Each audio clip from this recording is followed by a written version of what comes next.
2014 TET OMR case Kolkata হাইকোর্টে প্রাথমিক TET 2014 এর ওএমআর সংক্রান্ত মামলার শুনানি নিয়ে আবারও একটি নতুন মোড় সৃষ্টি হয়েছে।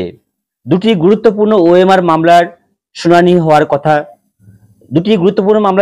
কথা থাকলেও একটিরও শুনানি হয়নি। মামলাটি এখন সুপ্রিম কোর্টের রায়ের অপেক্ষায় রয়েছে, যা চাকরি প্রার্থীদের ভাগ্য নির্ধারণে একটি গুরুত্বপূর্ণ ভূমিকা পালন করবে। আসুন এই মামলার বিস্তারিত জেনে নেওয়া যাক। তার আগে জানাই, আপনারা যদি আমার চ্যানেলটি এখনো সাবস্ক্রাইব করে না থাকেন তাহলে প্লিজ চ্যানেলটিকে সাবস্ক্রাইব করবেন। বিচারপতি রাজশ্রী ভরদ্বারের বেঞ্চে মামলার স্থিতি। এদিন বিচারপতি রাজশ্রী ভরদ্বাজের 7 নম্বর কোর্টে ওএমআর সংক্রান্ত একটি মামলা, যেটা রবিউল হকের মামলা নামে পরিচিত, সেই মামলাটি তালিকার 71 নম্বরে ছিল। তবে বিচারপতি ভরদ্বাজ শুধুমাত্র 65 নম্বর পর্যন্ত মামলার শুনানি করেন, যার ফলে এই ওএমআর মামলাটির শুনানি এদিন সম্ভব হয়নি। মামলাটির পরবর্তী শুনানির তারিখও এখনো জানানো হয়নি। তবে এটি আদালতের বিবেচনার অপেক্ষায় থাকবে। বিচারপতি অমৃতা সিনহার বেঞ্চে মামলার শুনানি হয়। অন্যদিকে বিচারপতি অমৃতা সিনহার 14 নম্বর কোর্টে রমেশ মালিকের যে ওএমআর মামলাটি হয়েছিল, সেই মামলাটির শুনানির জন্য তালিকাভুক্ত ছিল। মামলাটি তালিকার 7 নম্বরে থাকায় এর শুনানি হয়।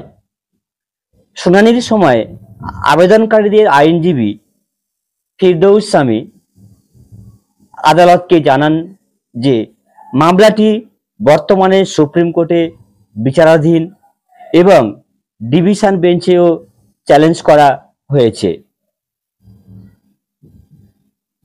শুনানির যে মূল বিষয়বস্তু, মামলা স্থগিতের কারণ, যেহেতু মামলাটি সুপ্রিম কোর্টে বিচারাধীন, তাই বোর্ডের আইনজীবী এবং শিক্ষকদের আইনজীবীরা একমত হন যে শুনানি স্থগিত করা উচিত। পরবর্তী শুনানির তারিখ, বিচারপতি অমৃতা সিনহা মামলার পরবর্তী শুনানির তারিখ হিসেবে 10ই নভেম্বর 2025 নির্ধারণ করেছেন, যা দুর্গাপূজার ছুটির পর পড়বে। লিবার্টি টু মেনশন এর সুবিধা কি না, আদালত লিবার্টি টু মেনশন এর সুবিধা দিয়েছেন। এর অর্থ হলো, যদি সুপ্রিম কোর্ট মামলাটি নিষ্পত্তি করে দেয়, তবে যে কোনো পক্ষ যে কোনো সময় মামলাটি পুনরায় শুনানির জন্য আদালতে আবেদন করতে পারবে। মামলার ভবিষ্যৎ কি? 2014 সালের প্রাথমিক টেট ওএমআর মামলার ভবিষ্যৎ সম্পূর্ণভাবে সুপ্রিম কোর্টের রায়ের উপর নির্ভরশীল। সুপ্রিম কোর্ট থেকে চূড়ান্ত রায় বা সিদ্ধান্ত আসার পরেই সিঙ্গেল বেঞ্চে এই মামলার শুনানি সম্ভব হবে।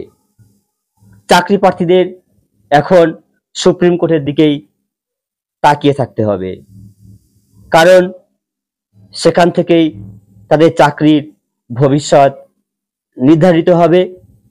এই দীর্ঘ প্রতীক্ষা চাকরি প্রার্থীদের জন্য উদ্বেগজনক হলেও আইনি প্রক্রিয়ার অংশ হিসেবে তাদের অপেক্ষা করতেই হচ্ছে।